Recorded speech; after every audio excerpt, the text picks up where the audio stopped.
स्वर्गातला नरक का नरकातला स्वर्ग?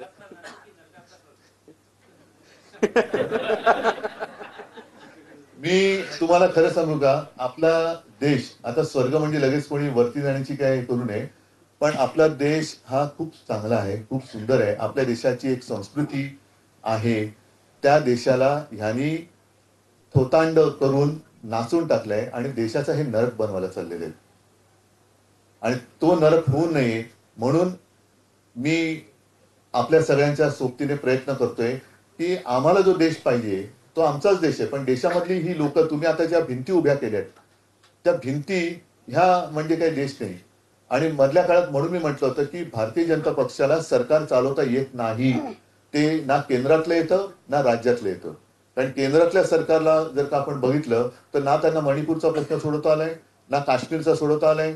आज आता मला वाटतं राजनाथ सिंह बोलले की आता आघळीत केली तर आम्ही पाकिस्तानचं नामोनिशाण, असं किती वेळा आघळीत तुम्ही मोजताय? आता आता आता आलं तर बघा सोडणार नाही, आता आलं तर बघा, अरे झालं किती वेळा सोडणार नाही. तर हे जे काही चाललेलं आहे ना ते फार विचित्र आहे. आणि म्हणून मी म्हणतो की हे देशाला हुकुमशाहीच्या दिशेने घेऊन चाललेले आहेत.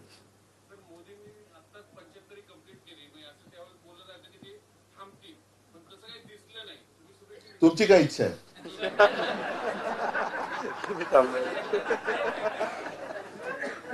तुमच्या प्रश्नाचा उद्देश मला कळला नाही.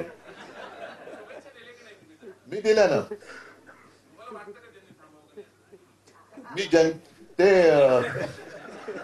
तुम्ही नाही, ऐका ऐका ऐका ऐका मी आता मधल्या काळात परत एकदा ना एक 2-3 एपिसोड कोण बनेगा करोडपतीचे पाहिले जरा मुद्दा म्हणून, कारण खूप चांगले आहे.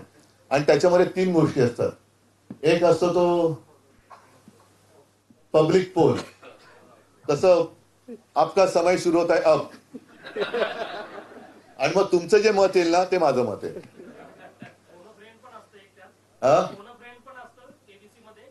नाही ना, पण ऑप्शन घ्यायचा नाही अधिकार मला आहे.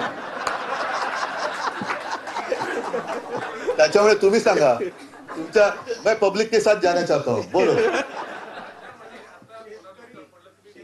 एक मिनिट बाबा. महाराष्ट्रामध्ये शेतकरी मोडून पडलाय, पूरस्थितीमुळे त्याची परिस्थिती ढासळली. एकीकडे राज्य सरकार जे ते तोंडाला पाणी पुसण्याचं काम करतंय आणि दुसरीकडे केंद्र सरकारही मदतीचा हात देत. या पार्श्वभूमीवरती आपलं काय? नाही, अगदी हा सध्याचा खूप अस्वस्थ करणारा विषय आहे. आणि म्हणून आता तुम्ही जो विचारला ना प्रश्न, पुढे राजकारण का गच, हे आपल्याला कळतच नाही. राजकारण म्हणजे केवळ राजकारण म्हणजे काय, तर मला सत्ता पाहिजे पण ती जनतेची सेवा करायला. जसं मी मुख्यमंत्री होतो तेव्हा दुर्दैवाने संपूर्ण जगात कोरोनासारखं संकट आलं, माझ्या परीने मी काम करण्याचा प्रयत्न केला. कितपत यशस्वी ठरलो तुम्ही सांगू शकता, मला कल्पना नाही. कारण मला जेवढं कळलं, मी जेवढं करू शकतो मी करू शकलो. त्याही काळामध्ये कोणीही न मागता मी शेतकऱ्यांची कर्जमुक्ती करून दाखवली होती. मी 10 रुपयामध्ये शिवभोजन होतं ते त्या कोरोनाच्या काळात मला वाटतं काही वेळेला मोफत पण दिलं होतं, काही रुपयात 5 रुपयात दिलं होतं. शेतकऱ्यांना भरघोस मदत, कारण 2 वेळेला एकदा त्योक्ते आलं, एकदा निसर्ग आलं, त्याच्यानंतर आपल्या पश्चिम महाराष्ट्रामध्ये सुद्धा पूर आला होता. तेव्हा नुसती कागदावरती नाही, मदत त्याच्या हातात मी पोहोचवली होती.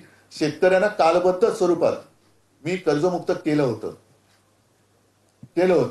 आताचं जे सरकार आहे हे परत तेच सांगतो, भाजपला सरकार चालवता येत नाही.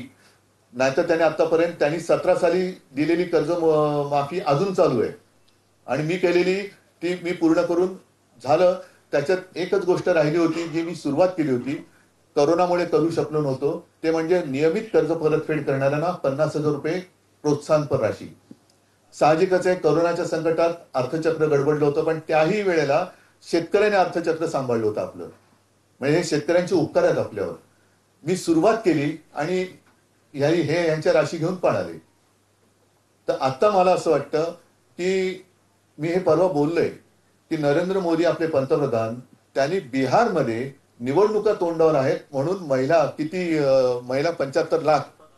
75 लाख महिलांच्या अकाउंटमध्ये 10,000 रुपये हे केंद्रातनं टाकलेत. कुठे आला होता प्रस्ताव? म्हणजे मी बिहारला देण्याबद्दल माझी पोटदुखी नाहीये, पण अडचणीत असणाऱ्या लोकांना तुम्ही अडचणीत आहात म्हणून तुम्ही मदत करताय. जनता अडचणीत असताना मदत करणारं सरकार आम्हाला पाहिजे. सरकार अडचणीत यायला पाहिजे किंवा सरकार अडचणीत आहे म्हणून मदत करणारं सरकार नको आहे आम्हाला.